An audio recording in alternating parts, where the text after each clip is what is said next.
क्या आपको अवतार एंड नाविज में डिफरेंस पता है? वेल तो अवतार्स की 5 उंगलियां होती है और साथ में आईब्रोज भी, बट नाविज की 4 उंगलियां होती हैं और इनकी आईब्रोज भी नहीं होती। और साथ ही अवतार्स की चेस्ट एंड आर्म्स भी चौड़ी होती हैं ताकि नावी के मुकाबले देखने में ज्यादा मस्कुलर भी लगे। और अगर आपने ध्यान दिया होगा तो फाइनल बैटल के दौरान नाइत्री की चेस्ट पर एक व्हाइट हैंडप्रिंट बना होता है और अगर ध्यान से देखें तो उस हैंडप्रिंट में 5 फिंगर्स बनी होती हैं, मीनिंग कि नाइत्री की चेस्ट पर ये हैंडप्रिंट जैक ने ही बनाया होगा क्योंकि अवतार्स की 5 फिंगर्स होती हैं और नाविज की 4। और आगे आपको अवतार मूवी से जुड़े ऐसे कमाल के टोटल 30 फैक्ट्स पता चलने वाले हैं। Like director James Cameron originally Avatar movie को 1999 में रिलीज करना चाहते थे, बट उस टाइम पीरियड में जिन स्पेशल इफेक्ट्स का इस मूवी में यूज किया जाता तो उससे अवतार मूवी का बजट $400 मिलियन हो गया था और कोई भी स्टूडियो कैमरन को उस टाइम इतना फंड देने के लिए तैयार नहीं था, जिसके बाद इन्हें इस मूवी को बनाने के लिए 8 साल वेट करना पड़ा। पर जेम्स कैमरन ने अवतार मूवी पर 1995 में ही काम करना शुरू कर दिया था और फिर Lord of the rings movie में गोलम को देखने के बाद कैमरन को लगा कि अब सीजीआई एंड वीएफएक्स टेक्नोलॉजी इतनी प्रोग्रेस हो गई है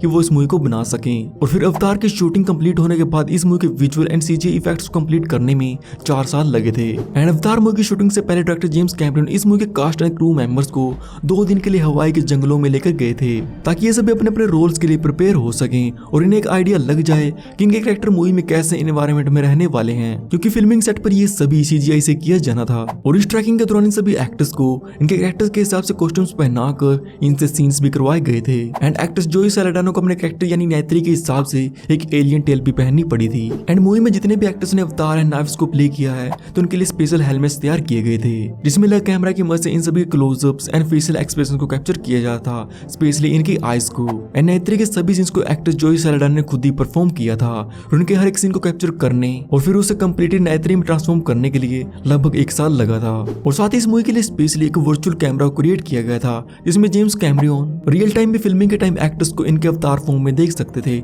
जो कि बहुत ही एडवांस था। और साथ ही एक्टर्स के सीन्स के बाद उन्हें दिखाया जाता था कि उनकी परफॉर्मेंस अवतार फॉर्म में कैसी लग रही है। एंड मूवी में नामी पीपल्स को जितने भी डिफरेंट टाइप्स के क्लोथ्स में दिखाया गया है तो इनको इस मूवी में दिखाने से पहले हर एक पीस ऑफ क्लॉथ को प्रैक्टिकली तैयार किया गया था, जो कि टोटली हैंडमेड थे, जिनको बनाने के बाद इन्हें कुछ स्टैंड इन एक्टर्स पर ट्राई किया जाता था कि ये सभी क्लोथिंग डिजाइन मूवी के अंदर देखने में कैसे लगेंगे, जिसके बाद इन क्लोथ्स को मूवी में सीजीआई से क्रिएट किया जाता था। एंड मूवी में नाइत्री जिस टाइप के कॉस्ट्यूम्स पहनती है तो इन्हें टाप राबो कहा जाता है, जो कि मियान कल्चर से इंस्पायर्ड थी। एंड नाविज के कैरेक्टर डिजाइन और इन्हें कैसे तैयार किया गया था इसके बारे में तो आगे बात होगी ही, बट जानते हैं पहले एक्टर सैम वॉशिंगटन के बारे में, क्योंकि शायद ही आप में से किसी को पता हो कि अवतार मूवी के ऑडिशनिंग के टाइम सैम वॉशिंगटन अपनी कार में रहते थे क्योंकि इनके पास रहने के लिए प्रॉपर हाउस भी नहीं था। और जब इन्हें जैक सुली के ऑडिशन के लिए बुलाया गया था तो उस टाइम वॉशिंगटन को इस मूवी की स्क्रिप्ट और डायरेक्टर कौन होने वाला है कुछ भी बताया नहीं गया था, जिससे कि बहुत ज्यादा डिसअपॉइंट हुए थे। एंड ऑडिशन के बाद जब सैम वॉशिंगटन को जैक सुली के रोल के लिए सिलेक्ट किया गया था तो उससे फॉक्स स्टूडियो बिल्कुल भी खुश नहीं था, क्योंकि जैसा कि इस मूवी का बजट था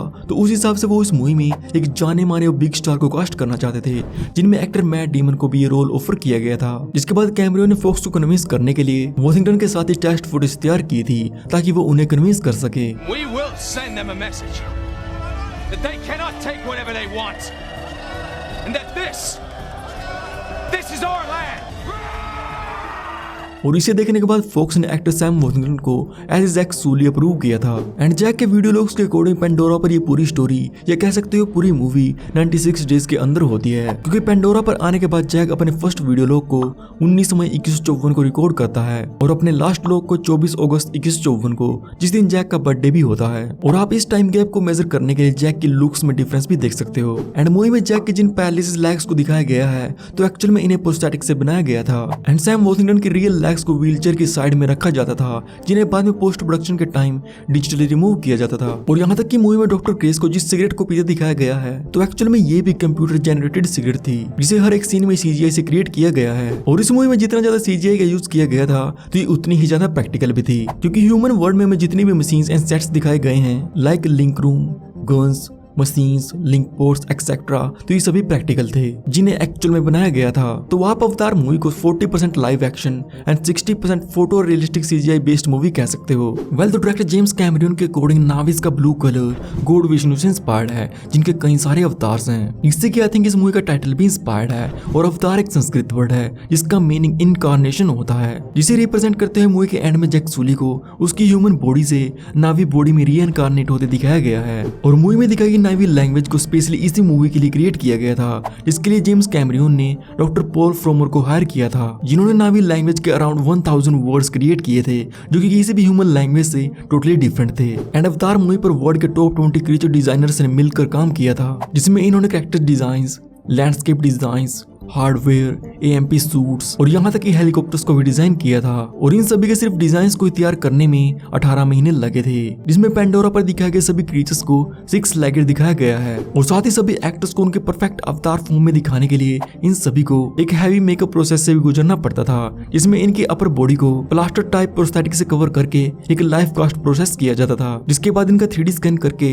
हर एक एक्टर के माउथ एंड आईज वाले फीचर्स को इनके अवतार फेसेस में ब्लेंड किया गया था, ताकि इनकी हर एक छोटी से छोटी फेशियल एक्सप्रेशन को इनके अवतार कैरेक्टर्स में फीचर किया जा सके। एंड नाविस को एक एलियन पर्सपेक्टिव से क्रिएट करने के लिए कई डिफरेंट डिजाइन तैयार और कंसीडर किए गए थे, जिसमें नेत्री का डिजाइन सबसे चैलेंजिंग था, क्योंकि इस मूवी का मेन प्लॉट जैक एंड नेत्री की लव स्टोरी पर ही फोकस रहता है, तो इसलिए इसे एक एलियन होते हुए भी more human and attractive look दी गई थी, ताकि जैक नेत्री की तरफ नेचुरली अट्रैक्ट हो सके। एंड नाविस की मूवमेंट्स को टोटली डिफरेंट दिखाने के लिए मूवमेंट को टैरी नोटरी को हायर किया गया था, जिन्होंने इस मूवी के हर एक एक्टर को नाविस की तरह मूव करना सिखाया था, जिसके लिए इन्हें एक्टर्स के साथ इंडिविजुअली एंड ग्रुप्स में भी काम करना पड़ता था। एंड आल्सो इन्होंने इस मूवी के कुछ क्रीचर्स की मूवमेंट्स को भी किया है, जिनमें बेंचेस को उड़ाना एक्टर्स के लिए सबसे हार्डेस्ट वर्क था, जिसके लिए ऑन सेट गिम्बल रिग्स तैयार की गई थी, जिनके ऊपर बैठकर एक्टर्स ने अपने बेंची वाले सीन्स को परफॉर्म किया था, जो कि बिल्कुल भी आसान नहीं था। और बाकी के फुट एनिमल्स को दिखाने के लिए ऑन सेट घोड़ों का यूज किया गया था। और इस मूवी की शूटिंग से पहले कैरेक्टर्स के डिजाइन को फाइनलाइज करने के बाद 2 रैंडम एक्टर्स के साथ एक 27 सेकंड्स की क्लिप तैयार की गई थी, ये देखने के लिए कि एक्टर्स फाइनल मूवी में कैसे लगेंगे। You not fear. You strong heart. But stupid, ignorant like child. और फिर इसे देखने के बाद ही अवतार मूवी की रियल शूटिंग स्टार्ट की गई थी। एंड विजुअल इफेक्ट टीम के अकॉर्डिंग अवतार मूवी की 1 मिनट की फुटेज रेंडर करने के बाद अराउंड 17 GB की होती थी, और यहाँ तक कि सिर्फ एक सिंगल CGI सीन और फ्रेम को रेंडर करने में 47 घंटे तक लग जाते थे। और ये मूवी ऑलमोस्ट 3 घंटे की है, तो आप सभी इसी से अंदाजा लगा सकते हो कि इस पूरी मूवी को रेंडर करने में कितना टाइम और स्टोरेज लगी होगी। पेंडोरा जंगल के अपनी फर्स्ट ट्रिप के दौरान नॉन स्पेलमैन ने जो हैट पहनी होती है, तो उस पर कुछ ब्राइली सिंबल्स बने होते हैं, जिसका मीनिंग 1969 होता है। इस साल ह्यूमंस ने मून पर फर्स्ट टाइम लैंड किया था। और जब ये सभी एबेंडन स्कूल में जाते हैं, तो वहाँ पर ग्रेस एक बुक को उठाती है, जिसका नाम द लोरेक्स होता है। और इस बुक की स्टोरी भी अवतार मूवी से सिमिलर है, जिसमें ह्यूमंस अपने फायदे के लिए beautiful trees and mystical creatures से भरे एक फॉरेस्ट को डिस्ट्रॉय कर देते हैं। एंड अवतार में दिखाए गए इन ब्यूटीफुल माउंटेन्स का डिजाइन एक्चुअल में साउथर्न चाइना के माउंटेन से इंस्पायर्ड था, स्पेशली ज़ैंगजियाजी माउंटेन से, जिसे इस मूवी के बाद से अवतार हालेलुया माउंटेन भी कहा जाता है। एंड मूवी में जैक का जो लिंक पोड होता है, तो उसकी सिर्फ अपर बॉडी को स्कैन करता है, क्योंकि उसकी लोअर बॉडी अनरिस्पॉन्सिव थी। और साथ ही जब जैक अपने अवतार फॉर्म में फर्स्ट टाइम नेत्री के साथ पेंडोरा जंगल में जाता है, तो उस टाइम वुड स्प्राइट उसकी लेग्स को छोड़कर उसके हर एक बॉडी पार्ट पर बैठे होते हैं, जैसे कि इन्हें जैक की रियल बॉडी के बारे में पता हो। और शायद ही आप में से किसी को पता हो, बट इस मूवी में एक मास्टरबेशन जोक भी है, क्योंकि मूवी के स्टार्टिंग में जब जैक फर्स्ट टाइम अपने अवतार बॉडी में अपनी पोनीटेल को देख रहा होता है, तो उस टाइम डॉक्टर ऑगस्टीन उसे कहती है, इससे मत खेलो, अंधे हो जाओगे। कितनी अजीब बात है। तो ये कॉमन जोक है, जिसमें टीनेज बच्चों मेनली बॉयज को कहा जाता है कि अगर वो ज्यादा हिलाएंगे तो उनकी आंखें कमजोर हो जाएंगी, ताकि उनकी मास्टरबेशन की आदत को छुटाया जा सके। और मूवी में हमें दिखाया भी ज्यादा है कि नावी मेटिंग के दौरान अपने माइंड्स को लिंक करने के लिए अपनी पोनीटेल्स का यूज करते हैं। वेल अवतार से पहले director James Cameron 20th century Fox ने मिलकर टाइटैनिक मूवी को बनाया था, जो कि अवतार से पहले वर्ल्ड की हाईएस्ट ग्रोसिंग मूवी थी विद अराउंड $2.2 बिलियन।